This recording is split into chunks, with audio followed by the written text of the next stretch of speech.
Hi everybody, I'm going to show you a recent game of mine. It's from the last round of a Rapidplay tournament. I had white and a win would put me amongst the prizes. So I was determined to play some attacking chess.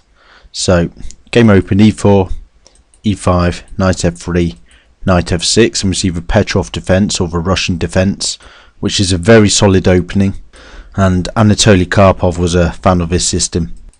So we played knight takes e5, d6, and then the main line normally goes knight back to f3, knight e4, d4, d5, bishop d3, and then you either see bishop to d6 or knight to c6 usually. But that wasn't the sort of game that I wanted to play on the day, and I played the Cochrane Gambit. Knight takes f7, named after a Scottish player, John Cochran, who used it to good effect. And white gets 2 pawns for the knight, stops black from castling, and gets a really good attack as well. So king takes f7, which is forced, and John Cochran used to play bishop to c4 check, and if a bishop came to e6, bishop captured, king captured, and then he would castle, or if a king went to e8, he would castle. In this gambit, when white castles kingside, he can then push the f4 pawn and open up the e and f files against the uncastled king.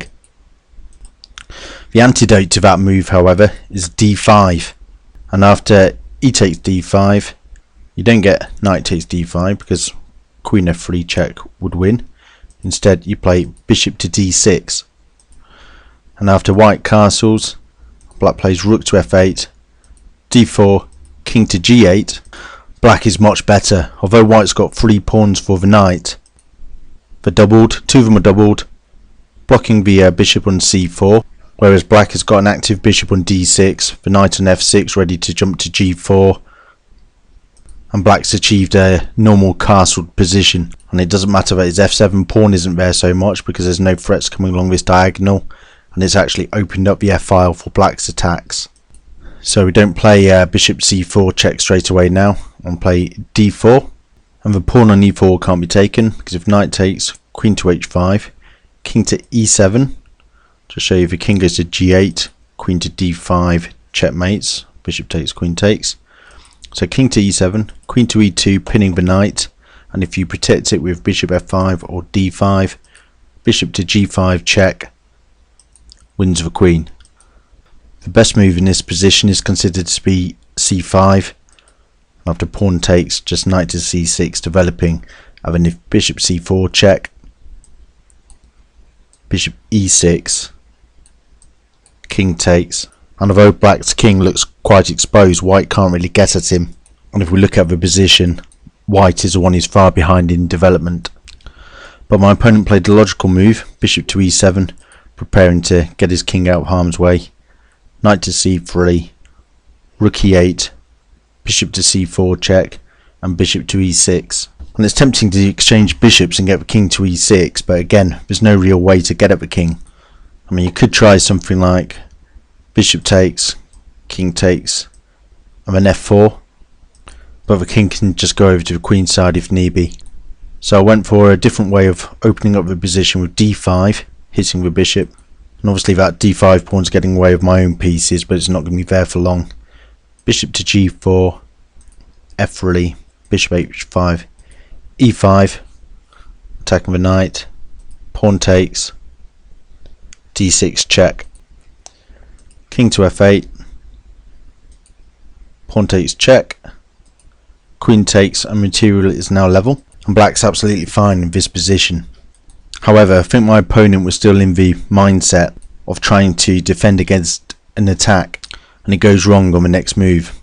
I played knight to d5, forking the queen and knight, the idea being that after knight takes, queen takes, I'm threatening queen to g8 mate and queen takes b7. But black can just play bishop to f7, and if we exchange off, then things are level, and queen takes pawn can't be played because then you get queen h4 check, g3, queen takes bishop, and if a queen takes the rook, knight to c6, and after queen to b7, e4, and it's white's king who's stuck in the centre and having lines opened up against him, and he's in big trouble. But my opponent overlooked this and presumably thought he couldn't take on d5 and played queen to c5. Knight takes knight, attacking a rook and a bishop, so we can't capture this bishop yet. Pawn takes knight, bishop to h6 check, king to e7 only move, queen to e2 protecting the bishop and hoping to castle queenside. That stopped with rook to d8. Can't castle kingside either, so bishop to e3, queen to a5 check, c3, knight c6, and I take the opportunity to castle on the 19th move. And here the best move for black is just bishop to f7, getting his offside bishop, neutralizing my bishop, and either we exchange, or if I play bishop to d3, bishop to g6. But my opponent was obviously thinking about getting his a8 rook into play and played rook to d7. And it was at this point that I noticed that the queen on a5 doesn't have too many squares to go to, only a4 at the moment, so I was looking for a way to trap the queen. And I played a4, threatening b4. So he plays e4, which is the best move, and I played b4. But the best move in this position is just bishop to b5, threatening b4 again. The queen's been stopped from escaping along the 5th rank. We could have something like pawn takes, rook g8 check, king to h1, king to d8 because we've got discovered check on the cards. Then after b4, knight takes, pawn takes, queen's got to take, queen takes pawn, and the rook's under attack as well. And after king recaptures, white's a rook for 2 pawns up. To play b4, we had queen e5, then bishop to c5 check, and king to d8. And white's still much better here, mainly because we've got much more space. The a8 rook is trapped out of the game at the moment, and the white pieces are more active as well. So queen takes pawn. Probably best was just a queen exchange. Then white's up a pawn, and black's got to spend some time activating the a8 rook. But my opponent played queen takes c3. And for some reason in this tournament I was feeling really tired, even though I'd had plenty of sleep the night before, and I nearly made a terrible blunder and threw the game away here. I was looking at queen takes pawn, thinking queen takes bishop, and then I suddenly noticed the rook on d7. But when I realised I'd overlooked that move, I started to focus properly again and found the best move, rook d1, after which my opponent resigned. Basically I've pinned his rook against his king, because if he takes my rook, rook to d1, king to c8, queen e6, king to b8, and then I'm looking for a square on the back rank to check, queen g8, checkmates. And if he doesn't exchange, I've got the threat of rook takes, queen check, king d8, rook d1 check, which wins.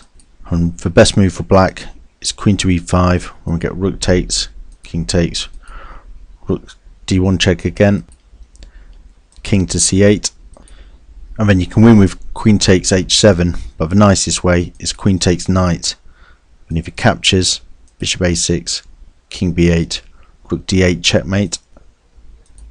So the best move is a counter, queen sacrifice, queen e1, rook takes, so we've got d8 as an escape square now, bishop takes, and bishop e7, and white's going to be a piece and a pawn up, and with a totally won position. So there you go, hope you enjoy the game, and if you come up against the Petrov and you want to play aggressively, give that Gambit a go. Thanks for watching.